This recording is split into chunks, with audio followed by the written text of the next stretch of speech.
Attends, vas-y, coupe 2 secondes. Je pense qu'il faut que je rappelle d'abord en quelques mots que c'était que Lève-toi et marche 1.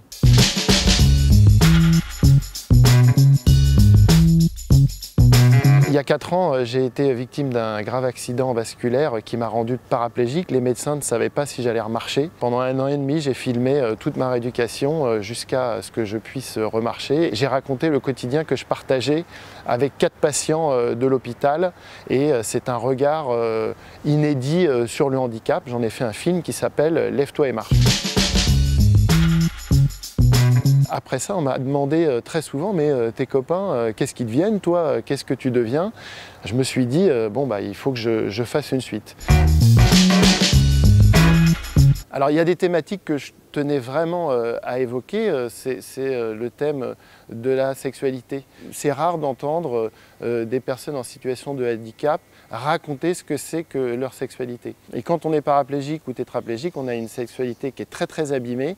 Et pour moi, c'était important de raconter que malgré ça, on peut réinventer une sexualité, que la sexualité, ça passe pas forcément par la pénétration, mais par des caresses, par du toucher, par une relation qui est fabriquée au-delà du mythe un petit peu de la virilité d'un homme qui, pour avoir une relation sexuelle accomplie, doit avoir cet acte de pénétration.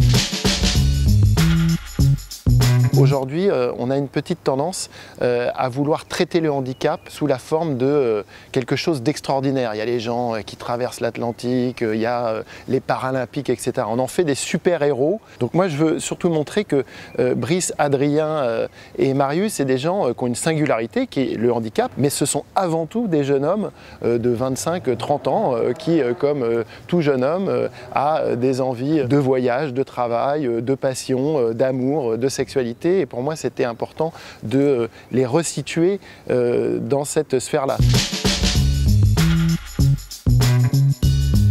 C'était très facile d'aborder les questions, toutes les questions, et notamment les questions tabous autour de la sexualité, de l'amour, de l'intimité. Je l'ai fait très naturellement parce que, avec Brice, Adrien et Marius, en dehors du film, on parle de ça au quotidien. Quand on se voit, on parle de sexualité, on parle d'amour, on parle de nos problèmes d'intimité, etc. Donc c'était très facile d'aborder ça. Et eux ne s'adressaient pas à un journaliste, ils s'adressaient à un ancien patient. Alors ce qui était dur dans un documentaire comme celui-là, c'était de trouver le juste milieu entre Mathieu, tu es journaliste, et Mathieu, tu es un ancien patient et c'est tes potes que tu es en train de tourner. Donc souvent, j'avais la casquette de journaliste, je devenais un peu désincarné, je manquais un peu d'empathie et je manquais de naturel. Donc il fallait que je retrouve le côté patient et la relation que j'ai avec eux naturelle. Donc je naviguais toujours entre cette position de journaliste et de copain.